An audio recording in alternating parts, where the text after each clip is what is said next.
Welcome to The Difference Engine, the show for founders, funders, and the category curious.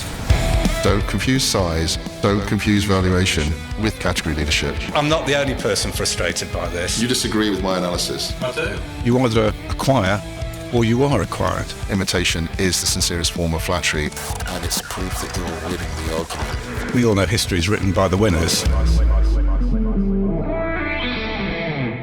This episode of the pod is going to be something quite special. We have got Anuj Nayar. This is the guy that was at Apple when all the big decisions about the App Store were being made. He was at PayPal just after Musk departed. He was brought up and educated in the UK. He emigrated to the US 25 years ago, subsequently carved out a career in tech on both the East and the West Coast. He's currently managing director at the Berkeley Research Group, where he specialises in the ever-hot topic of digital transformation. His American professional journey encompasses pivotal moments of tech category creation in media, payments, consumer technology, and now the ongoing paradigm shift driven by AI. Before he joined the Berkeley Research Group, he was Senior VP, Financial Health Officer, and Head of Communications at Lending Club. Previously, he was Global Head of Product Comms at PayPal and Head of Mac PR at Apple. Difficult to undersell this man. He's also a recognised thought leader in the Forbes Finance Council and a member of a board of advisors to a couple of very exciting startups. I think you're going to learn a lot from this one. Enjoy. Anuj Nayar. Morning, Anuj. Well, morning where you are, but certainly starting to go dark here in the UK. How are you doing? Pretty good, thanks, Jonathan. It's great to see you. I'm in the midst of a very rare atmospheric river here in the Bay Area right now. It's like London weather. It is pouring with rain. Please don't flood while we're doing the podcast, because I want to start asking you a series of questions. We're going to talk about digital transformation. I've used that term. I know Paul hates it, and it's something you're very much involved in at the moment. One might think this could be a golden opportunity for category creation, because digital transformation is reshaping industries, relationships, and certainly value chains. That means disruption for sure. So are there any particular opportunities you see emerging as digital transformation really takes hold? I think Paul's actually right. I think the word digital, it's become a nothing word. It's like when you said internet before commerce back in the day, right? I mean, this is wholesale business transformation at its core, right? Entire industries are being recategorized around what the customer does versus how the value chain is actually being organized, right? I mean, what you've seen, throughout history is every time there's a major new technology paradigm shift, right, it changes the whole business and societal implications. You go back to the 1600s and the printing press, right? There weren't really nations before the printing press. The Industrial Revolution, everyone's moved to cities, created ideologies, massive changes that ran for 150 years. And we're right at the beginning of that once again. It is not a small change. This is a wholesale categorization of pretty much everything that we see happening today. I know quite recently you've worked in payments. How is this affecting payments? What's happening from your perspective? It wasn't that long ago that when you bought food for the night, right, you would stop by Tesco Metro on the way back from work, get out of the tube, pick up a few things, and then throw them in the oven when you get home. Right now, a third of the consumers in the US are basically shopping online from work, and that stuff is ready to pick up or being delivered at their home. The payment part of that is automated. Right, all of that stuff happens in the background, and you don't have to think about it anymore. You're not pulling out your credit card. Everything's stored, frankly, on your mobile phone normally, but it's stored on the web and it just moves forward. And it changes the paradigm of how you look at that stuff, because the power metric goes much larger to the tech behemoths than it does to the mom and pop corner store, right? Because they don't have that technology. And so you're starting to see that happen across the board. Look at Amazon and Whole Foods. That was an incredible acquisition. Grocery shopping is one of those things that you think is like the most analog of things. You're going, you're feeling the fruit, you're buying stuff. And now that feeling is fully integrated. It's happening, across the board. I shop online from Amazon all the time versus going to the store. It's just easier. But there's a lot of confusion in terms of categories with some of these digital transformations, or as you say, business transformations. A term that I really liked, UK analyst called Richard Hollway termed MOMAT, MOWMAT. And this was his description of Meals on Wheels masquerading as tech. So what we've just seen in 21 and beyond is a lot of companies getting crazy valuations because they were essentially food delivery companies looking for software like 90% margin valuations. It's just completely hokey. And we've seen a lot of this, and I think it's confused people as to what the relevant categories going forward are. It's a great point, Paul. And I agree with you. I love that term, MOMAT. I hadn't heard it before, but I'm going to steal that with pride and bring it to the West Coast. The last few years of just crazy VC money, anything with a tech bent is getting a massive valuation. You're seeing it now with anything with the words AI on it are getting ridiculous valuations. But I look at the two shoe brands that are very popular here in San Francisco. One is Allbirds. Allbirds are basically merino wool shoes, and the other one is Hoka. Hoka are these kind of big, sturdy, very, very comfortable walking and running shoes. Now, they took completely different approaches. Allbirds went in and were like, yeah, we're a tech company. And it's basically not. They make shoes, right? There's no way that, but they were getting VCs throwing money at them as a tech company. Hoka took the tortoise approach, and they said, we make incredible shoes. They do almost no marketing. They did this. They produced a great product, and then they just continue to deliver this product, and they spread by word of mouth, which is massively increased by social, right? And they encourage these people to say, look, if you like these, tell your friends.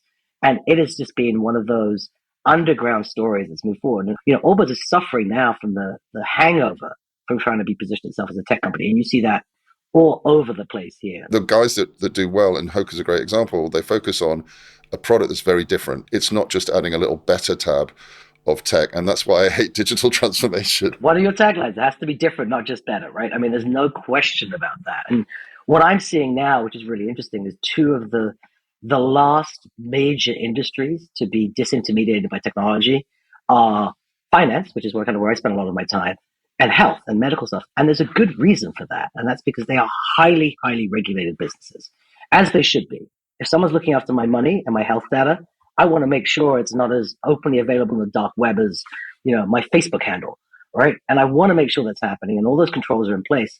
But unfortunately, that means that you're working in a very different environment, right? So you're working in a regulated environment. So you're talking to governments who are not necessarily moving at the speed of technology. And what you've seen, specifically in the finance space, right, is going back to Jonathan's original question, is all the innovation has happened at the front end, right? So I always think that, like, every industry basically has factories and storefronts. It doesn't matter what the industry is. There's the people that produce the product and the people that sell the product, right?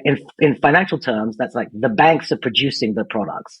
So checking accounts, such a stupid name. I can't believe we're still using checking accounts when no one's written a check for 10 years.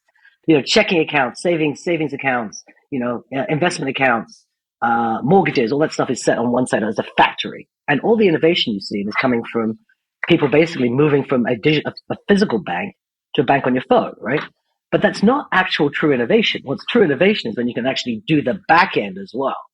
And that's when you start getting into all kinds of complicated things in banking, right? Because then you're talking to the regulators about what does that mean for my industry? And the regulators are still not as cognizant of the changes as they will be. And they're always going to be behind the curve. I just was watching recently, there was a whole thing about Congress was poured up all the social media heads about basically child endangerment by these online platforms. Could not agree more that this is a big issue. But the thing that's really driving me nuts is that's yesterday's issue. The issue today is AI-driven fake content. Taylor Swift et al. Exactly. And so what is the case of, like, you're some little tween who's got some nerdy enemies who are making fake videos about you, right? Now, that's the issue that they should be talking about today, and they're so far away from even doing that. It's really heartening to hear, though, that you think there's still plenty of categories out there to develop, because we agree with that, obviously, not surprisingly. Well, I mean, I think it's more than that. I think everything's going to be recategorized over the next 5 years. We're at the beginning of a massive change. And I think that's kind of the piece is, like, if you're looking to create categories, you've got to go back to first principles. What is the customer actually doing? Not how is your business organized today, right? I mean, I think back to, like, when we were at Apple, right? You remember there was the whole Nokia, Samsung, and everybody else had all their things ready to go. And Apple came in and said, we're not a phone company. We're a technology company, and we're going to do it this way, and completely rechange the entire market in a matter of 2 years.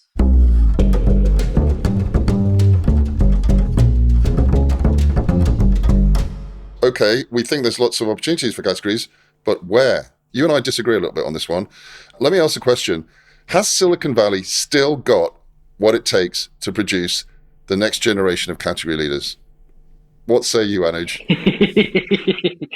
So I read the papers like everybody else, right? And every time I open up the Daily Mail, or my wife opens up the Daily Mail, There's all this doom loop San Francisco stories about, homeless people doing drugs on the streets outside and this happening and that happening. I'm not saying it's not happening, but it's happening in a small, I would say a 3-block location downtown. Everywhere else in the city, at least in San Francisco, the Bay Area at all, it's thriving. I mean, you go to a coffee shop in Hayes Valley, you go to a coffee shop in the Mission, or you go down to Palo Alto, right? They're all talking about AI is obviously the thing that's happening.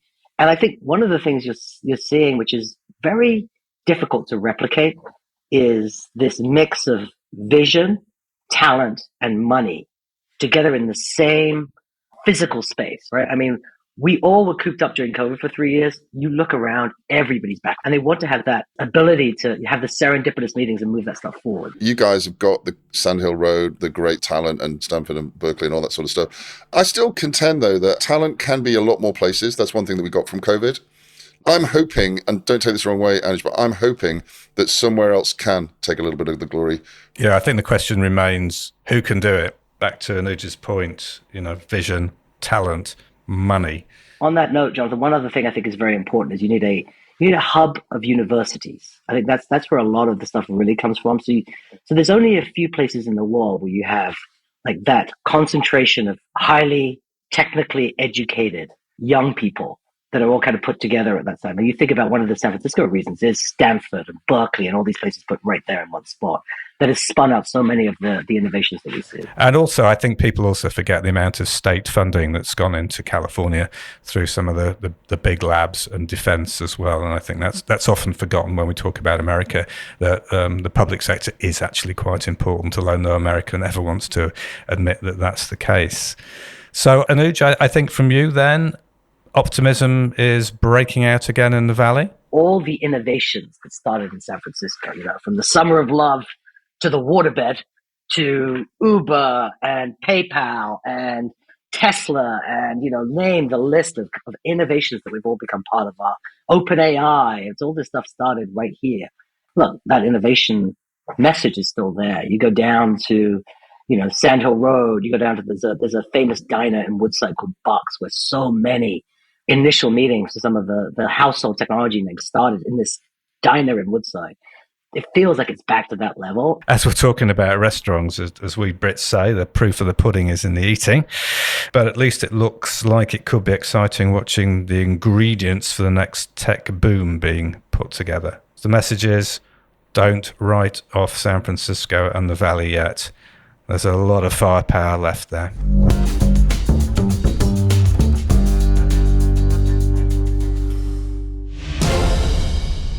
You know what?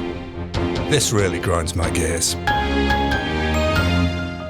Grinds my gears. This is the time in the episode when we, or our guests, get the opportunity to vent about any particular tech issue. So, Anuj Nayar, what has been grinding your gears recently? And is it anything that's going to be vexing us soon in the UK?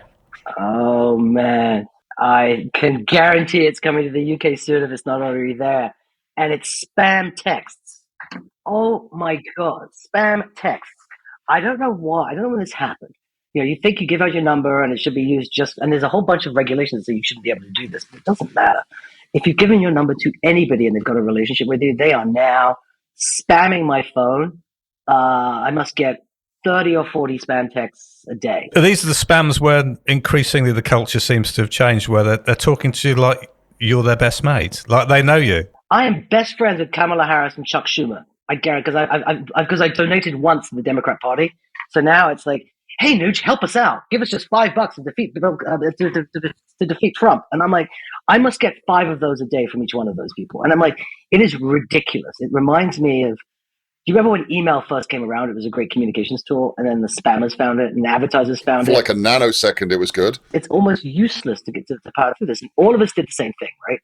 We all created some kind of spam email address that you gave out that you sometimes needed to check because sometimes something useful would come into it. But apart from that, you would just leave it alone and not look at it and not put it on any of your apps or anything else. Yeah, look, you've figured it out. You've got a solution here for us. I've got another number, and I keep that for any time I have to give it to a marketer or anything else. But it's and I check it maybe once a week to see if there's anything good on there, and it's filled with crap. it's kind of, you have to do that to get out of this. There's no email and email marketing and spam marketing. There's all kinds of ways to fix that, but I haven't seen an elegant solution to deal with this spam text problem. So there's a wide open opportunity for somebody to come up with a new category that deals with this particular issue. 100%. Because otherwise, we're going to need a hell of a lot of burner phones. You must have this problem too, where you look at something and you say, I know Paul sent me a piece of information I'm trying to find.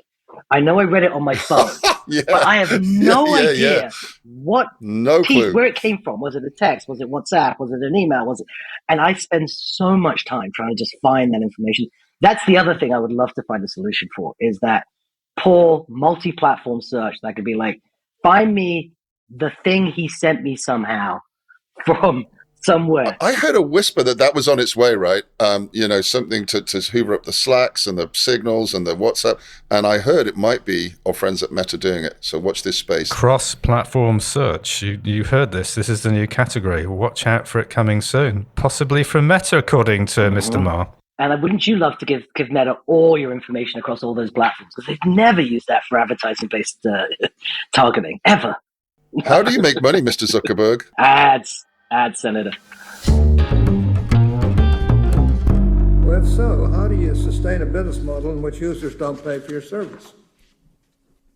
Senator, we run ads. What does the future hold? Let's look into our crystal ball. I've got a couple of AI predictions and a couple of kind of more broader kind of Silicon Valley ones. The first AI one is, I think 2024 is the year when we're going to see a groundbreaking contract being signed between some of the media players and the large technology companies, the Googles, the Microsofts, to basically license the content that they've been using to scrape to inform their LLMs. And these are going to be some of the biggest deals that we're going to see. It's going to blow away any IPO we see this year. It's going to be some multi-billion-dollar deals that will be like, it needs to be paid for. There is no way that you can train something on owned content without that happening. And if you break it down, there's probably only, I would say, 8 media conglomerates that would give you 90% of the 95% of the information that is out there. Anuj, this is truly astounding, because it is the first major break in essentially publishing for hundreds and hundreds and hundreds of years. Stuff has been published for human beings to read.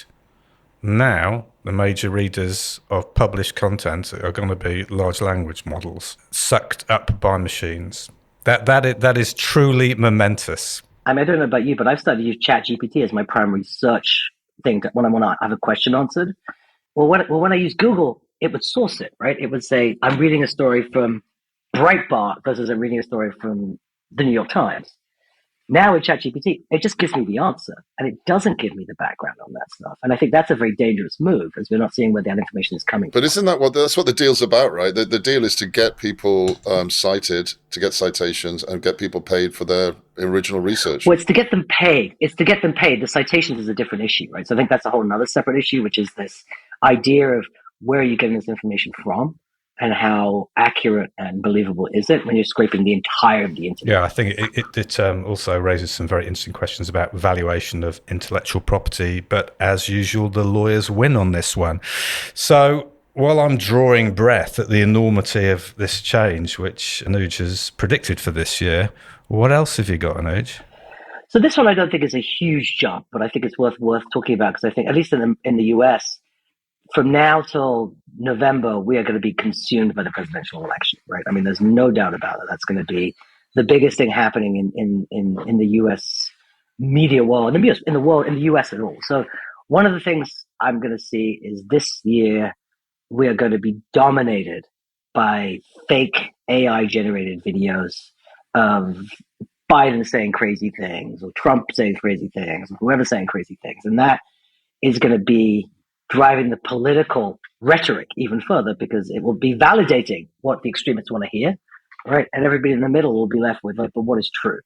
And so what that means is an opportunity. I think there is a huge kind of cat and mouse game for building technologies that will spot fakes, so that we can start to build that out. And from both from the platforms, but also from the consumer, right? I mean, I want to be able to be like, I'm going to pay, and I'd be willing to pay that. And like, can you scrape my feed and take out anything that is clearly an AI generated fake? And I think that's a huge opportunity that I haven't seen really hit yet. But I think this is the year when it all comes together. You saw, all the furore about Taylor Swift and the AI generated porn. Now you're going to see more of this, I think, this year with the whole political element, which is going to be huge. So verification is going to become very, very important. Absolutely.